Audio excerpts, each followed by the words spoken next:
Hey folks, so for a little while I've been saying I'm going to do a hoof boot review on a couple of the different hoof boots that I've tried.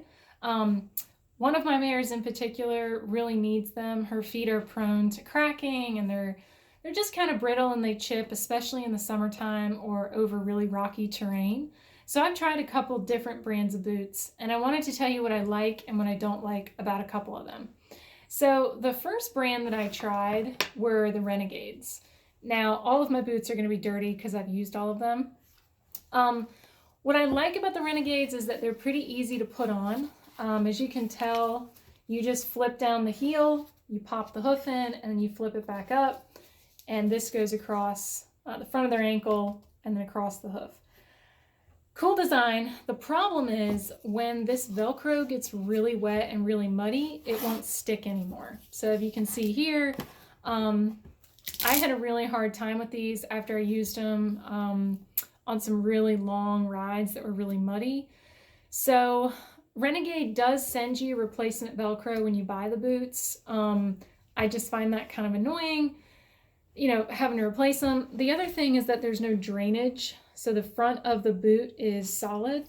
So when you do get in a lot of mud or sand or small gritty gravel, it tends to get stuck in the boot. So overall, right now, I just carry this Renegade boot as my spare. And if I'm going on like an 8-hour ride in the mountains, I always bring a spare boot with me. The second pair of boots I tried were scoot boots. Now, unfortunately, I don't have one of those with me anymore. What I love about the scoot boots is the design. They are designed amazingly well. They're very, very easy to put on and replace pieces. The problem though was that I could not get the heel bulb to fit my horse correctly. Scoot boots are made of a pretty firm plastic and the heel structure was just too tight on my horse. I sized up and then they were too big and they were sliding around. So unfortunately, I had to sell my scoot boots. They have phenomenal drainage. Absolutely love scoots. I was really bummed that they didn't work for my mare. But yeah, if your horse has big heels, they're probably not going to work. The third boot I'm trying right now is called FlexBoots. So I tried these today. These are similar to the scoots in that they've got great drainage.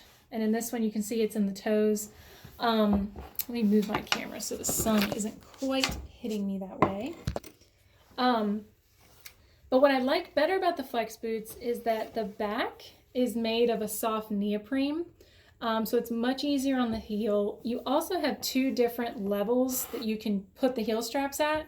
You can go straight across or you can have an angle, changing the way it comes around the horse's heel. It also is great, there's no Velcro. It's got the fasteners kind of like scoot boots, but just in a different spot on the boot.